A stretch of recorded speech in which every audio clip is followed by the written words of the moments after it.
Je vais augmenter la lumière, j'ai envie, parce que je sais qu'au montage ça va être dégueulasse. Je me connais.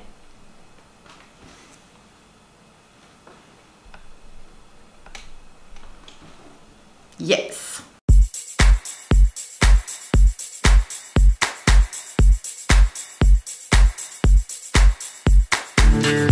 Hola YouTube, bienvenue sur la chaîne Grain de Beauté. Aujourd'hui je vous retrouve pour une vidéo un peu à l'ancienne, c'est-à-dire je vais vous présenter un haul beauté. J'ai réuni tous les achats que j'ai pu faire ces quelques derniers mois, donc il y a pas mal de choses, pas mal de nouveautés et let's go, c'est parti. Donc, on commence par des produits cheveux et j'ai craqué enfin pour la gamme Bouclem.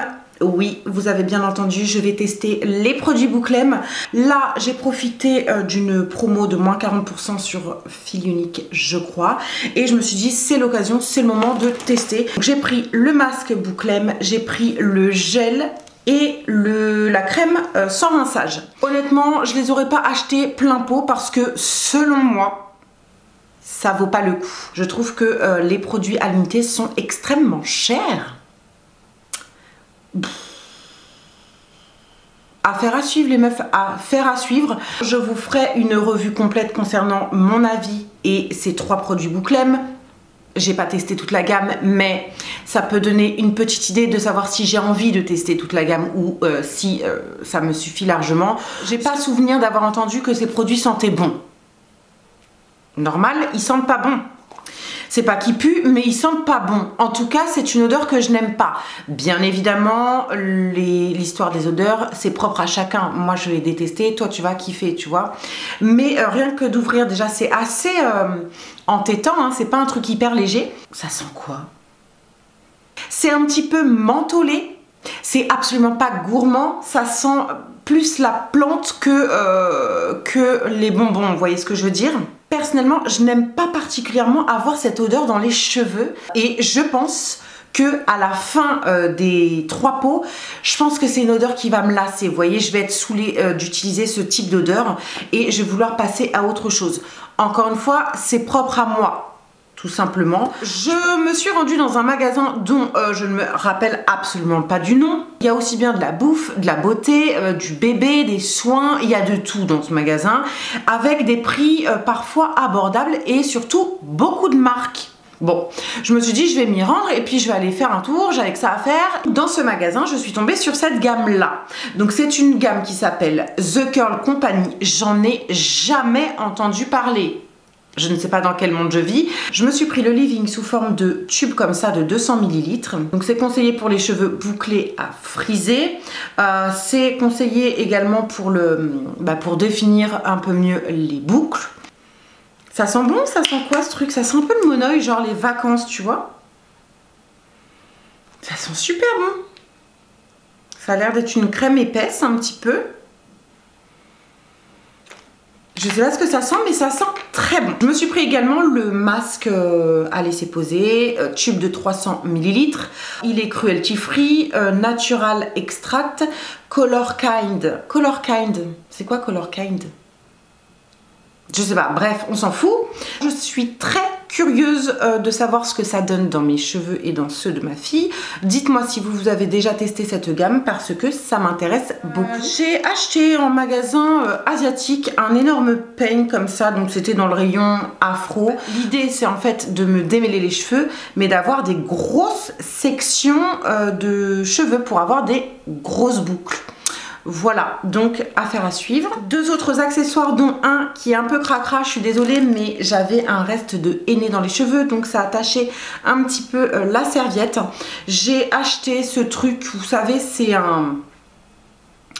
une serviette pour sécher les cheveux en matière bambou qui, soi-disant, accélère le processus de séchage. Ça accélère le processus de séchage des cheveux. Je l'ai utilisé 2-3 fois. Je suis pas fan. Quand on veut des belles boucles bien définies, bien rebondies, avec un certain volume, eh bien ce genre de produit n'est absolument pas adapté en fait à ce truc. Alors pour faire mon plopping, si vous savez pas de quoi je parle, je vous renvoie vers cette vidéo. Je suis pas fan. Je préfère encore mon petit t-shirt en coton. Ensuite, toujours dans cette espèce de magasin un petit peu déstockage, j'ai trouvé des shower caps. Vous savez, c'est les espèces de bonnets un peu plastifiés pour pouvoir laisser poser vos masques dans les cheveux. Je fais des masques toutes les semaines, ma fille également, et à chaque fois, soit je laissais à l'air libre, soit je mettais du film plastique. J'ai trouvé ça intéressant d'avoir des petits bonnets en plastique comme ça à nettoyer et à réutiliser pour laisser poser mes petits masques cheveux. Je me suis pris une Nivea Soft, comme ça faisait des années que j'avais pas réutilisé ce produit que j'adore par l'odeur, mais qui est dégueulasse au niveau de la compo. Bref, comme quoi je n'achète pas que des produits bio, que des produits avec bonne compo et tout. Non, non, j'ai des restes de mon ancienne vie, voilà, vous pouvez le constater, ça m'arrive encore. J'essaie de faire au mieux, mais je ne suis pas parfaite, comme tout le monde en fait. Alors, le premier produit que j'ai acheté chez Sephora, c'est un fond de teint. C'est le Dior Backstage Face and Body Foundation. Je l'ai pris en teinte 2WO. C'est un produit hyper intéressant de par sa formule qui est sweat proof et waterproof. Je vous le teste ici, je vous en parle, donc allez voir la revue. Le produit marche tellement bien qu'il n'y a aucune promotion qui s'applique dessus et qu'ils ont augmenté de 2 €. Vous voyez le truc? Donc bref, en tout cas, voilà, je me suis fait plaisir et je l'ai désormais pour l'été 2021. J'ai repris mon indispensable chouchou de chez L'Oréal, dont pareil je vous ai fait une revue complète ici. Je l'ai pris en teinte 200 et je l'ai trouvé au prix de 13 € dans mon petit magasin de déstockage. Donc pour vous dire que dans ce magasin finalement il y a des vrais bons produits qui sont tout à fait actuels. Il n'y a pas que des vieilles collections. J'ai vu notamment du maquillage de la marque Make Up Revolution que je n'avais jamais vu en magasin. Donc franchement, super belle surprise. Ça, c'est pareil, c'est le genre d'indispensable dans mes produits teint. Est-ce que je vous ai déjà fait ce genre de vidéo, mes indispensables fonds de teint? Je crois pas, mais si c'est pas le cas, je vous le ferai un jour. Ensuite, je me suis rendue chez NYX. J'ai pris 3 produits, donc toujours mon indispensable liner de chez NYX, le Epic Ink noir. J'ai beau essayer d'autres produits, je reviens toujours vers celui-ci. C'est le dupe du Kat Von D, le Tattoo Liner.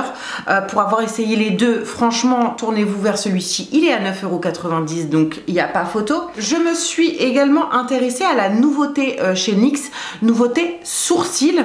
Donc c'est un feutre pour les sourcils qui m'a coûté 11,95 €. Il y avait 5 ou 6 teintes différentes. J'ai eu du mal à choisir ma teinte parce que on peut plus faire de swatch chez NYX, merci le Covid. La pointe est tellement fine que vous pouvez vous tracer des faux poils et ce sera ni vu ni connu. Par contre, je vous en reparlerai concernant la tenue parce que j'ai eu une mauvaise impression la première fois que je l'ai essayé. Donc, est-ce que c'était une illusion? Est-ce que c'était, voyez, un égarement de mon esprit? J'en sais rien. Et je me suis dit, si de toute manière, il me plaît pas pour mes sourcils, eh bien, ça fera l'affaire justement pour me faire un trait de liner brun. Troisième produit chez NYX, j'ai recraqué pour un chouchou que j'achète tout le temps et que j'achèterai tout au long de ma vie. C'est le Soft Matte Lip Cream en teinte Canne. Je l'adore, je viens d'en terminer un, ou quasiment terminé. Ces produits, ils sont petit prix, ils sont très simples, je les adore. Ce sont des... Enfin, est-ce que je vous refais un topo là-dessus? Il y a un avion. Il est vénère l'avion là. Ce truc transforme votre rouge à lèvres finalement en un produit hyper velouté et tout. J'adore. Ensuite, je passe à 2 produits teints. Donc cette fois-ci, je vous présente 2 concealers de la marque ELF. Ça fait des années que j'ai pas acheté cette marque sur de ouf. Ça m'a intriguée. Il m'avait semblé avoir vu une revue plutôt positive concernant ce produit. Pourquoi j'en ai pris 2 en vérité? Parce que tout simplement, ça m'annulait les frais de port lors de ma commande Bouclem. Voilà, ça s'arrête là. Hein. J'ai pris la teinte Medium Warm et j'ai pu le tester assez régulièrement ces derniers temps. Si je dois le recommander par la suite, je prendrai une teinte un petit peu plus claire ou moins jaune. Ce que je fais en attendant, c'est que je le mélange avec une teinte qui est un petit peu trop rose ou un petit peu trop claire dans mes affaires et ça fait l'affaire au niveau de mon teint. Au niveau de l'embout, c'est exactement le même embout que le Shape Tape, d'accord, mais en plus court. Du coup, je trouve que l'utilisation est juste ouf. Je préfère largement cet embout-là, en fait, ce packaging-là, que le Shape Tape. Voilà, ça ce n'est que mon avis. Il y a un poil qui m'embête. La couvrance est vraiment présente et la tenue également. Par contre, il y a un mais, je trouve qu'il est légèrement asséchant. Chose que je n'ai absolument pas avec le Shape Tape qui a réputation d'être déjà asséchant. Vous voyez ce que je veux dire? Donc je vous en reparlerai un peu plus en détail lorsque j'aurai utilisé le produit. Les deux derniers produits, eh bien, ce sont deux produits lèvres que j'ai achetés chez MAC. Et voilà, j'avais envie de produits lèvres en sortant de ce confinement. Donc ne me posez pas la question, ne me demandez pas pourquoi. J'ai craqué pour deux produits lèvres, un taille standard et un taille mini. Je ne sais pas pourquoi j'ai pris taille mini pour ce produit.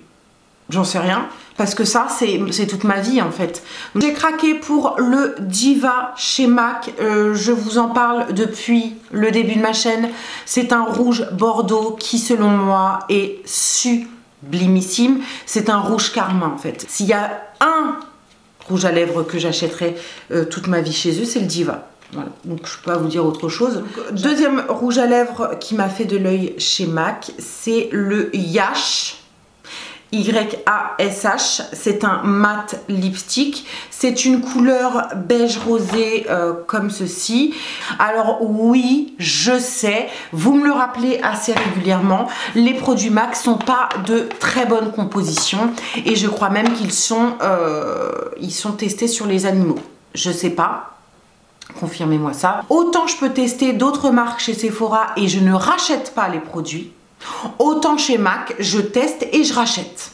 Donc, ça fait la diff, tout simplement. Voilà, j'ai terminé avec cette vidéo haul. N'hésitez pas à vous abonner à la chaîne si vous aimez les produits beauté, si vous aimez la beauté en général, si vous aimez les recettes de produits faits maison, si vous aimez les revues, les focus sur les marques, si vous aimez voilà, la bonne humeur, le bon délire, pas de chichi, pas de chacha, c'est ici que ça se passe. En plus, on a passé les 42K, donc je suis trop contente. Mais si on pouvait accélérer un petit peu le flux d'abonnés, j'en serais ravie parce que je suis toujours shadowban sur YouTube. Voilà. En attendant une prochaine vidéo, je vous embrasse, je vous dis à très vite ou à tout de suite dans les coms et n'oubliez pas de prendre soin de vous. Bisous.